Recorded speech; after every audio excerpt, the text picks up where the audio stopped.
وأحسن منك لم تر قط عيني وأجمل منك لم تلد النساء خلقت مبرأ من كل عيب خلقت مبرأ من كل عيب كأنك قد خلقت كما تشاء كتاب أنزلناه إليك مبارك ليدبروا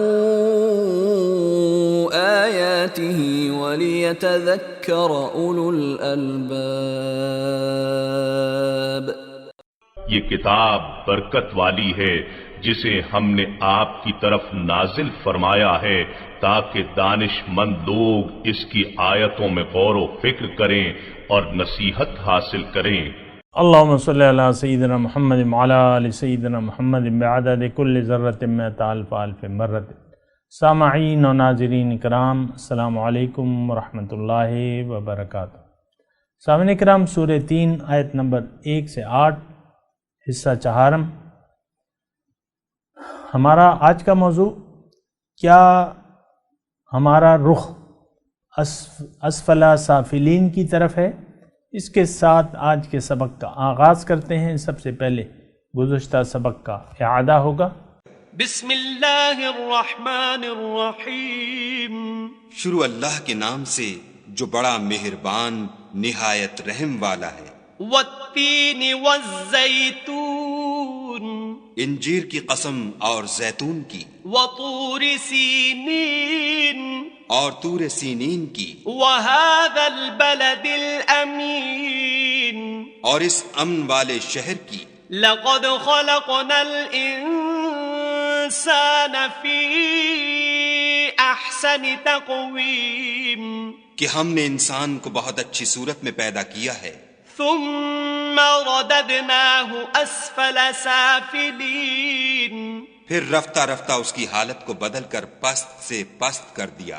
الا الذین آمنوا وعملوا الصالحات فلہم اجر غیر ممنون، مگر جو لوگ ایمان لائے اور نیک عمل کرتے رہے ان کے لیے بے انتہا اجر ہے. فما یکذبک بعد بالدین، تو اے آدم زاد، پھر تو جزا کے دن کو کیوں جھٹلاتا ہے؟ الیس اللہ باحکم الحاکمین، کیا خدا سب سے بڑا حاکم نہیں ہے؟ سامعین کرام، سورہ 3 آیت نمبر 1. والتین والزیتون، قسم ہے انجیر کی اور زیتون کی. وطور سینین، اور طور سینا کی. وہذا البلد الامین، اور اس شہر مکہ کی جو امن والا ہے. لقد خلقنا الانسان فی احسن تقویم، انسان کو میں نے بہت عمدہ انداز میں پیدا کیا ہے. ثم رددناہ اسفل السافلین، پھر ہم نے اس کو سب سے نیچے پھینک دیا ہے. دیکھیں سامعین کرام، اپنے آپ کو جاننے کی میں بھی کوشش کرتا ہوں، آپ بھی کریں. اور ایک بات جو ہے بنیادی طور پہ نوٹ کر لیں کہ اگر ہم نے اپنے آپ کو نہیں پہچانا اور اپنی منزل کو نہ پہچانا، منزل کے راستے پر نہ چلے، تو پھر ہمارا سفر جو ہے وہ معکوس الٹا ہوگا، اور پھر ہم ثم رددناہ اسفل السافلین، پھر اللہ تعالی ہمیں سب سے نچلے درجے میں پھینک دے گا. اور اس میں کوئی ایسی چھمبے کی بات نہیں ہے. ہر وہ چیز جو اپنا مقصد حیات نہ پورا کرے وہ ردی ہو جاتی ہے. اللہ تعالیٰ نے انسان کو پیدا کیا ہے ایک خاص مقصد کے لیے. اگر وہ اپنا مقصد حیات نہیں جانتا یا جاننا چاہتا تو ظاہر ہے کہ پھر اس کا مقصود ظاہر بن جائے گا، اور وہ ظاہر کا غلام بن جائے گا. جیسے کہ آج ہم ہیں سامنے کرام، زیادہ پریشانی کی ضرورت نہیں ہے اپنے آپ کو پہچاننے کے لیے. اپنے آپ کو پہچانے کہ آپ ظاہر کے طالب ہیں کہ باطن کے. عام طور پہ تو ہم سب ظاہر کے طالب ہیں سامنے کرام، اور ظاہر ہی کی کامیابی کو ہم نے اپنی دنیا کی کامیابی کا مقصد بنایا ہوا ہے، تو بہرحال یہ اچھی بات نہیں ہے، اور اس کا نقصان کے علاوہ کوئی کنارہ نہیں ہے۔ یعنی یہ ہمارا جو حرص دنیا ہے تو یہ ہمیں جہنم تک پہنچا کے دم لے گا سامنے کرام، اور بلکہ جو منافق ہیں وہ نہ صرف کافر ہیں لیکن وہ انتہائی بدتر کافر ہیں، کیونکہ وہ دوزخ کے سب سے نچلے طبقے میں ہوں گے۔ اور ہمارا اپنے اوپر آپ اپنا فتویٰ خود لگائیے، ہم کہنے کے تو مسلمان ہیں لیکن ہم نے تو اپنا مقصود، مطلوب اور محبوب دنیا کو بنا لیا ہے، اور اب ہم دنیا ہی کے تابع ہو کر رہ رہے ہیں، یعنی دنیاوی مفاد کی۔ آپ جو بھی کام کرتے ہیں آپ اس میں اپنا دنیاوی مفاد تلاش کرتے ہیں، اور پھر اسی طریقے سے آپ زندگی گزار دیتے ہیں دنیاوی مفادات کے تحت۔ حالانکہ ہونا یہ چاہیے کہ آپ دنیا میں اخروی مفادات کو مد نظر رکھیں، اپنے کام کاج سب سر انجام دیں۔ اس کا مطلب یہ ہے میرا کہ ہر کام میں آپ کا اللہ کی رضامندی کا ایک خیال ہونا چاہیے، اور وہ خیال آپ کا بن نہیں سکتا جب تک اللہ کی رضامندی آپ کا نصب العین نہ بن جائے، آپ چاہتے نہ ہو۔ آپ کا میرے مطلب یہ ہے کہ جو بھی نام لیوا ہیں کلمہ طیبہ کے، وہ آپ سے میں کہہ کے پکار رہا ہوں، تو آپ نے ظاہر تو کلمہ پڑھا ہوا ہے اللہ کا، لیکن حقیقت میں ہم نے کلمہ پڑھا ہے دنیا کا، کہ دنیا کے علاوہ نہ میرا کوئی مقصود ہے، نہ مجھے محبوب ہے، اور نہ میرا کچھ مطلوب ہے۔ آپ دیکھ لیں نا، ہم تو یہ جو مروجہ اسلام ہے نا، یہ تو رسمن ہے ہمارا، مسلمان کے گھر میں پیدا ہوئے ہیں، اور بس نماز روزے کی عادت پڑ گئی ہے، بس کسی کو تو پڑھی بھی نہیں ہے، کوئی تو پڑھتا بھی نہیں ہے۔ ایسے بھی یعنی لوگ موجود ہیں جو نماز روزے کو اہمیت نہیں دیتے۔ یہ ایک لامذہبیت ہے جو بڑھ رہی ہے ہمارے معاشرے میں، بڑھ رہی ہے آہستہ آہستہ۔ ہم یعنی دنیا ہی کو چاہتے ہیں، اور دنیا ہی کو ہم پسند کرنے لگ گئے ہیں، اور دنیا ہی ہمارا مقصود و محبوب ہے۔ اور یہ چیز جو ہے، یہ دنیا پرستی جو ہے، مادہ پرستی جو ہے، یہ پھیل رہی ہے، بڑھ رہی ہے۔ لیکن اس سیلاب کو ہم نے روکنا ہے، کوشش کرنی ہے، خود بھی آپ رک جائیں اس سیلاب میں بہنے سے، مادہ پرستی کے سیلاب میں آپ خود بھی روک لیں اور کنارے پہ آ جائیں، محمد صلی اللہ علیہ وسلم کی دعوت کو قبول کر لیں، اور اللہ کو اپنی منزل بنا کے محمد صلی اللہ علیہ وسلم کے طریقے کے مطابق مقامی طور پر ایک رہنما کا انتخاب ضرور کریں، کہ وہ آپ کو اللہ تعالیٰ اور اس کے رسول کے راستے کو وہ جانتا بھی ہو، اور اس پر خود بھی چل رہا ہو، اور وہ آپ کو بھی رہنمائی عنایت فرمائے۔ یہ بات نوٹ کر لیں۔ لیکن اب جو آگے مضمون ہے، اِلَّا الَّذِينَ آمَنُوا وَعَمِلُوا الصَّالِحَاتِ، آیت نمبر 6۔ اب یہ دیکھیں 5 اور 6 کو اگر آپ ملا کے پڑھیں تو اس میں انسان کی ترقی اور تنزل دونوں کی وجوہات بیان ہو رہی ہیں۔ ثم رددناہ اسفل السافلین، پھر میں اس کو سب سے نیچے پھینک دیتا ہوں، سب سے نچلے طبقے میں۔ اب ظاہر ہے سامعین کرام کہ انسان جتنا چونکہ ذمہ دار ہے، میں صرف یہ سب سے نیچے پھینک دیں، یعنی تمام مخلوقات سے بدتر ہو جاتا ہے۔ اس پہ تھوڑا سا تو آپ غور کریں نا، یہ کیوں ایسا ہوتا ہے؟ اب ظاہر ہے کہ ہم یعنی خنزیر سے بھی بدتر ہو گئے، کتے اور چوہے اور یہ بلی اور یہ چھوٹے چھوٹے کیڑے، مچھر، مکھی، اس سے بھی بدتر ہو گئے۔ یہ ہو جاتا ہے سامنے کا۔ اور آپ سوچیں کہ ایسا کیوں ہوتا ہے؟ دیکھیں، یہ اور مخلوقات تو مجبور ہیں، جو بھی ہیں جس کا میں نے نام لیا، یہ ساری مجبور مخلوقات ہیں۔ ان کا ایک دائرہ ہے، اور ہر ایک اپنا اپنا ایک دائرہ ہے، مقصد ہے، اور ہر مخلوق اپنا مقصد تخلیق پورا کر رہی ہے۔ یہ تو اللہ کو، یعنی یہ تو اللہ تعالیٰ کی مخلوقات ہیں جو بھی ہیں، جو میں نے نام لیے نا آپ کو، یہ تو اللہ تعالیٰ کی مخلوقات ہیں۔ مچھر اگر کاٹے نہیں انسان کو، اس کا خون نہ پیے، تو اس کا تو مقصد بیکار ہو گیا۔ مثال کے طور پہ عرض کروں، مکھی اگر گندگیوں سے جراثیم نہ سمیٹے تو پھر ان کا بھی مقصد خراب ہو گیا، یا بیماریوں کو نہ پھیلائے، وہ بھی، یہ تو اللہ تعالیٰ کی حکمت ہے کہ ہر مخلوق کو اللہ تعالیٰ نے ایک مقصد کے لیے پیدا کیا اور وہ مقصد وہ پورا کر رہے۔ سانپ اگر کاٹے نہیں تو اس کا تو یعنی جو کام ہے وہ اس کو نہیں کرے، بچھو کو ڈنک مارنا ہے۔ اب یہ سب اپنی مرضی سے تھوڑی کر رہے ہیں، یہ تو اللہ تعالیٰ نے ہر چیز کا شر اور خیر اس کے لیے متعین کر دیا ہے۔ تو لیکن اب یہ میں آپ کو رددنا اسفل سافلین کی بات کر رہا ہوں کہ اگر انسان اپنے آپ کو نہ پہچانے تو پھر وہ ان مخلوقات سے بھی بدتر ہو جاتا ہے، سب سے نچلے درجے میں چلا جاتا ہے۔ یعنی اس کا مقصد تخلیق تو یہ ہے، اللہ تعالیٰ کا مقصود تو یہ ہے کہ یہ ترقی کی راہوں پر چلے، بلندی کی طرف پرواز کرے۔ اے طائر لاہوتی، تو لاہوت کا پرندہ ہے، یہ تو اللہ کے دربار اس کا مقام ہے۔ ان المتقین فی جنات ونہر فی مقعد صدق عند ملیک مقتدر، متقی جو ہیں وہ باغات میں ہوں گے، کہاں؟ اپنے رب کے پاس۔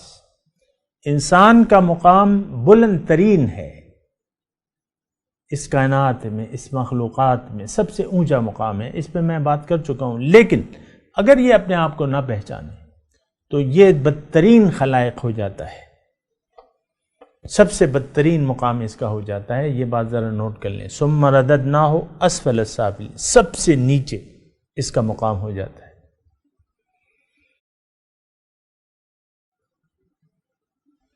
تو ہمیں اپنے آپ کو جاننا ہوگا۔ خلاصہ کلام یہ ہے کہ ہم نے اپنے آپ کو پہچاننا ہوگا، جو ہماری منزل ہے اس کو اس پر یقین کرنا ہوگا۔ الا الذین آمنوا، بچیں گے وہ لوگ اس نقصان سے جو ایمان لے آئے۔ ایمان کا مطلب یقین، یقین کس چیز پہ؟ اپنی منزل پر۔ منزل کیا ہے؟ اللہ۔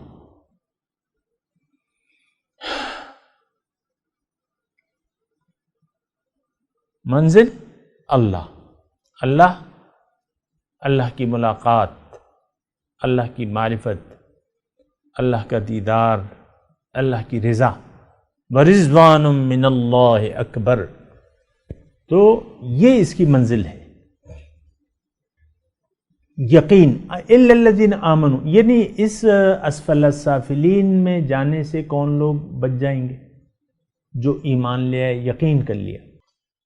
ایک ہم عام معنی لیتے ہیں، عام معنی کیا ہے؟ بس ایمان۔ اصل میں تو ہمارا جو کمزوری ہے وہ یہ ہے کہ ہم کسی چیز پر دین کے کسی بھی شعبے میں غور و فکر سے کام نہیں لیتے۔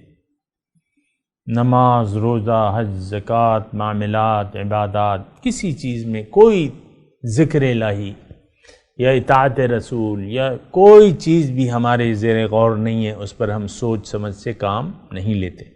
لیکن نہیں، ایسا کرنا تو بہت برا ہے۔ دیکھیں ایک چیز کہ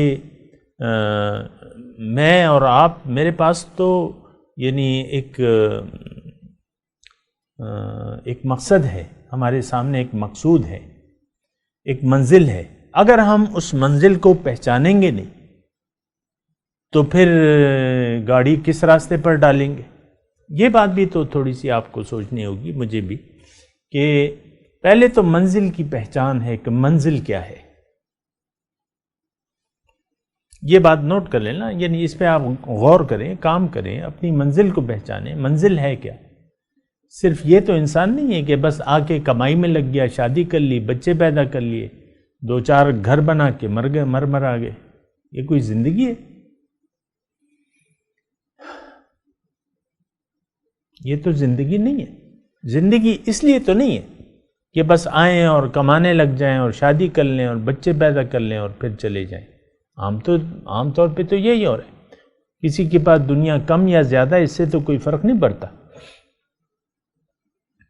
اگر آپ نے اپنی منزل کا انتخاب نہ کیا ہے تو پھر تو آپ گمراہ ہیں. گمراہ، آپ سے اپنا راستہ غلط ہو گیا. ایسا تو نہیں ہونا چاہیے.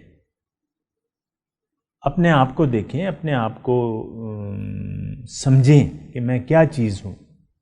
آپ تو تمام مخلوقات سے بہترین، بڑے عمدہ انداز سے اللہ تعالیٰ فرما رہے ہیں کہ اے انسان میں نے تمہیں پیدا کیا ہے. تم اپنے مقصد کو پہچانو. تمہارا مقصد عظیم الشان ہے، بلند. دیکھیں مقصود ہوتے ہیں نا، مقصود چھوٹا بھی ہو سکتا ہے، بڑا بھی ہو سکتا ہے.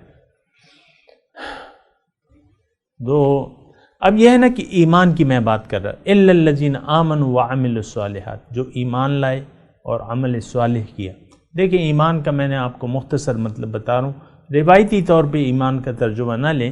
ایمان کا اصل کیا ہے؟ یقین. یقین کس بات پہ؟ اپنی منزل پہ. اللہ کے وجود پر یقین نہیں. یعنی وہ تو سب کرتے ہیں، سب مانتے ہیں کہ اللہ تعالیٰ ایک ایسی ہستی موجود ہے. یہ تو مشرک بھی مانتے ہیں، اللہ کے وجود پر وہ یقین رکھتے ہیں. عیسائی بھی مانتے ہیں، یہودی، ہندو، سب لوگ مانتے ہیں کہ اللہ ہے. یہ ایمان نہیں ہے کہ آپ یہ تسلیم کر لیں کہ اللہ ہے. نہیں، اللہ میری منزل ہے، یہ تسلیم کرنا ہے آپ کو. مجھے اللہ نے اپنے لیے پیدا کیا ہے. الا الذین آمنوا وعملوا الصالحات، اور عمل صالح. عمل صالح کا مطلب کیا ہے؟ دیکھیں جو آپ کی منزل ہے، اللہ کو آپ اپنی منزل بنا کے یقین کر کے کہ اللہ ہی میری منزل ہے، اور پھر اللہ کے راستے پر آپ چل دیتے ہیں اور زندگی جب اللہ کے حکم کے مطابق گزار دیتے ہیں. یعنی رضا الہی کو مد نظر رکھ کے اگر آپ سارے کام کرتے ہیں تو یہ سارے کام جو ہیں یہ عمل صالح میں آ جاتے ہیں، اگرچہ ان کا تعلق دنیا ہی سے کیوں نہ ہو. آپ روزی اپنے لیے کما رہے ہیں، آپ ظاہری ڈاکٹر بننے کے لیے علم حاصل کر رہے ہیں، آپ انجینئر بننے کے لیے علم حاصل کر رہے ہیں، انجینئر بن رہے ہیں، ڈاکٹر بن رہے ہیں، جو کچھ بھی آپ بن رہے ہیں بن جائیں. لیکن مقصود زندگی میں آپ کا اللہ ہے اور اللہ کی رضا ہے. دیکھیں یہ دونوں چیزیں لازم و ملزوم ہیں. اگر اللہ کو آپ منزل بنا لیں اور اللہ کے راستے پر نہ چلیں تو فائدہ کیا؟ عمل صالحات کا مطلب یہ ہے کہ اللہ میری منزل ہے اور میں نے اللہ کے راستے پر چلنا ہے یا زندگی اللہ کے لیے گزارنی ہے، اللہ کی مرضی سے گزارنی ہے. جب آپ اللہ کو منزل بنا کے اللہ کی مرضی سے گزارنے کا عزم اور ارادہ کر لیتے ہیں اور چل پڑتے ہیں، اب آپ کی زندگی میں تمام زندگی جو ہے وہ عمل صالح میں شمار ہوگی. یہ بات نوٹ کر لیں قرآن کے حساب سے. تو اگر آپ ایسا کر لیتے ہیں تو اب آپ کے لیے فلہم اجر غیر ممنون. اگر اللہ کو منزل بنا کے آپ اللہ کے راستے پر، اللہ کی رضامندی کے راستے پر، یا زندگی کو اللہ کی مرضی سے گزارنے کا عہد کر کے، آپ عزم کر کے، ارادہ کر کے زندگی اگر اللہ کی مرضی سے گزارتے ہیں، اب آپ کے لیے کیا ہے؟ فلہم اجر غیر ممنون. آپ کے لیے بے انتہا اجر ہے. غیر ممنون کا مطلب نہ ختم ہونے والا. ظاہر ہے کہ وہ موت تو آپ کو آئے گی نہیں، اور آپ اللہ کے دربار میں ہوں گے، یہاں بھی اور وہاں بھی. یہاں بھی ہوں گے آپ، وہاں بھی ہوں گے. اللہ آپ کے دل میں یہاں بھی ہوگا، وہاں بھی آپ اللہ کے دربار میں ہوں گے. وہاں تو کچھ اور کیفیات ہوں گی. بہرحال اللہ تعالیٰ ہم سب کو جنت میں لے جائے، لیکن یہ دعاؤں سے نہیں ہوگا سامنے کرام. بہرحال تو فلہم اجر غیر ممنون. اگر کوئی ایسا کر لیتا ہے کہ اپنے مقصود، اپنے آپ کو پہچان لیتا ہے، اپنے مقصد حیات کو پہچان لیتا ہے، اور اللہ کو منزل بنا کے اللہ کی رضا کے راستے پر چلنے لگتا ہے، تو ان کے لیے تو بے انتہا اجر ہے. اور یہ کوئی مشکل بات تو نہیں ہے. تھوڑا سا انسان سوچ سمجھ سے کام لے لے تو یہ بات آسان ہے سامنے کرام. لیکن اگر کسی شخص نے اللہ تعالیٰ کے اس سارے نظام کو جھٹلا دیا، اب اللہ کا نظام ہے کیا؟ اللہ تعالیٰ نے انسان فما یکذبک بعد بالدین پہ میں بات کر رہا ہوں کہ اگر کوئی روز جزا کو جھٹلا دے، اس کے بعد روز جزا کو جھٹلانے کا مطلب کیا ہے کہ آپ کا یقین دنیا پہ ہو گیا اور آپ نے زندگی دنیا کو منزل بنا کے دنیا ہی کے لیے اگر زندگی گزارتی تو آپ نے روز جزا کو عملاً جھٹلا دیا۔ عام طور پہ اس ہجوم میں جو ہم رہ رہے ہیں، میں اور آپ، یہ تو روز جزا کو جھٹلانے والا ہے۔ اس کی منزل تو ظاہر ہے، یہ تو مٹیریلسٹ ہے، یہ تو مادہ پرست ہے، یہ تو ظاہر پرست ہے۔ دنیا ہی کو اس نے اپنا مطلوب، مقصود، معبود اور محبوب بنا لیا ہے۔ یہ عملی طور پہ ہم لوگ، میں آپ کو کوئی میٹھی گولی نہیں دے رہا، یہ ایک تلخ حقیقت ہے جو آپ کو تو تلخ نہیں لگتی، آپ کو تو یہ بات بہت میٹھی لگتی ہے۔ یہ دیکھو، اس لڑکی کو دیکھو، اس لڑکے کو دیکھو، اس مال کو دیکھو، اس جائیداد کو دیکھو، یہ ساری چیزیں، اس بچوں کو دیکھو، کتنے پیارے بچے ہیں، تو آپ کو تو یہ محبوب لگتے ہیں۔ عملی طور پہ ہم لوگ روز جزا کو جھٹلا کے زندگی گزار رہے ہیں۔ اللہ تعالیٰ کی حاکمیت کا ہمارے ذہن میں کوئی تصور ہے ہی نہیں۔ الیس اللہ بأحکم الحاکمین پہ میں بات کر رہا ہوں کہ اللہ کی حاکمیت ہم تسلیم کرنے کو آمادے ہی نہیں۔ ہم تو خود حاکم بنے بیٹھے ہیں۔ آپ دیکھ لیں اپنے والدین کو، جو اپنی مرضی مسلط کرنا چاہتے ہیں آپ پہ بھی، اولاد پہ بھی۔ عام طور پہ آپ خود دیکھیں، اگر آپ والدین ہیں تو آپ خود یعنی بڑے بن بیٹھے ہیں۔ بیوی نے خود اپنے آپ کو بڑا بنا لیا ہے کہ میں اور میرے سوا کوئی بھی نہیں ہے، شوہر کو میں اپنے جوتے کے نیچے رکھوں گی، اور اسی طرح شوہر کی سوچ ہے کہ بیوی کو میں دبا کے رکھوں گا۔ دنیا پرستی کا جو مطلب ہے وہ یہ ہے کہ آپ نے روز جزا کو اور اللہ تعالیٰ کی حاکمیت کو جھٹلا دیا ہے۔ دیکھیں، حاکم ہو تو انسان کے دل میں خوف ہوتا ہے کہ بھئی میں کیا جواب دوں گا۔ یہ ہماری وہ تھے نا، عمران خان صاحب تھے، ابھی تو 2019 ہے، یہ دوسری ٹرم ہے یعنی کے پی حکومت کی۔ اس میں وہ ہمارے جو وزیر اعلیٰ تھے، وہ اب وہ وزیر دفاع ہیں، پرویز خٹک صاحب۔ ان کا میں نے ایک جملہ سنا اور بڑے احتیاط سے وہ اپنے کام کر رہے تھے، اور ایک جملہ میں کسی نے کچھ اخبار نویس نے پوچھا نا کہ کوئی بات، اب بھی میں اس کی تفصیل میں نہیں جا رہا، لیکن وہ جملہ میں کوٹ کر رہا ہوں۔ کہتا ہے میں عمران خان کو کیا جواب دوں گا اگر میں ایسا کر لوں، یہ کر لوں، وہ کر لوں، کوئی یعنی مختلف بات، تو وہ کہتے ہیں میں عمران خان کو کیا جواب دوں گا۔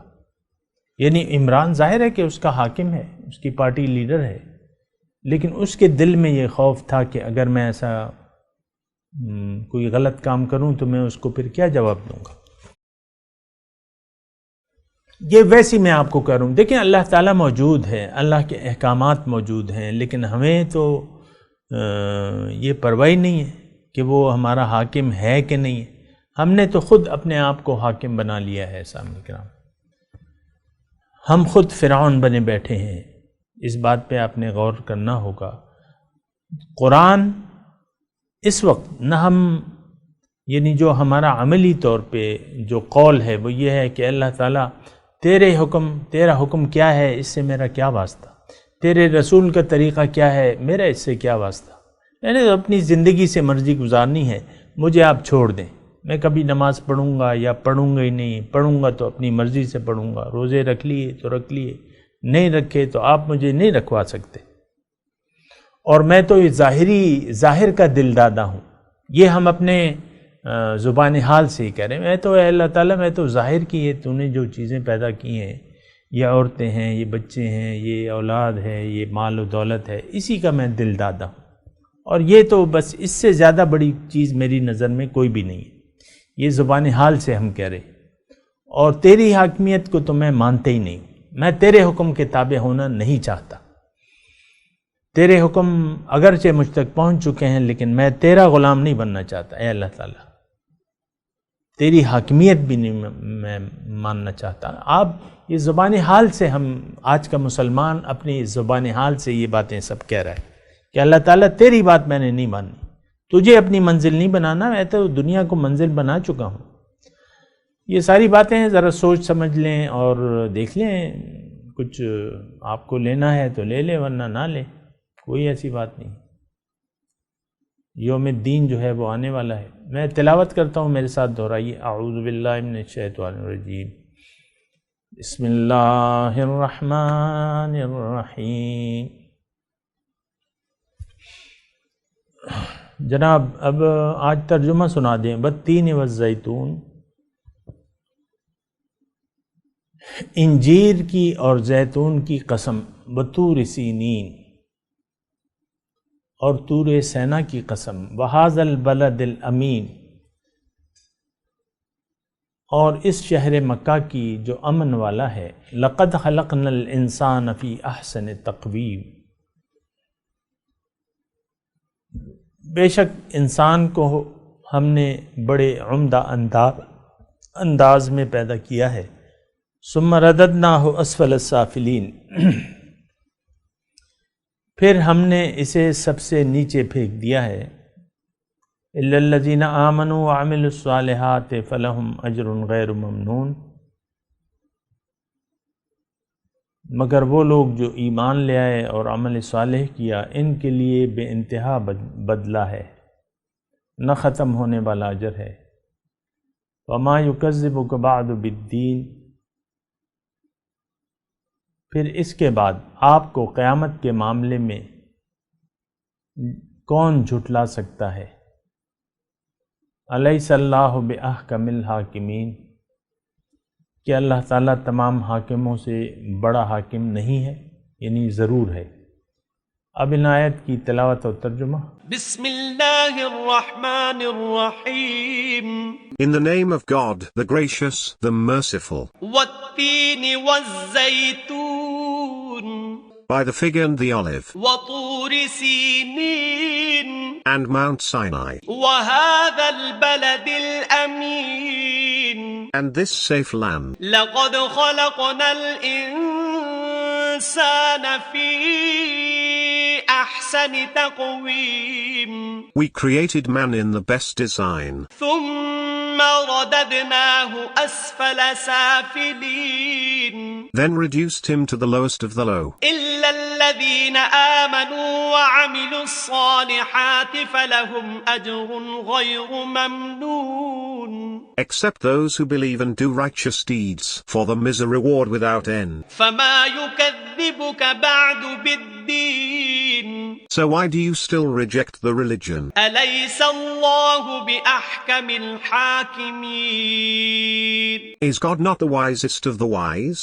اس کے ساتھ ہی آج کے درس کا وقت اختتام کو پہنچا۔ انشاءاللہ اگلے درس میں پھر ملاقات ہوگی۔ وآخر دعوانا ان الحمد للہ رب العالمین، والسلام علیکم ورحمۃ اللہ وبرکاتہ۔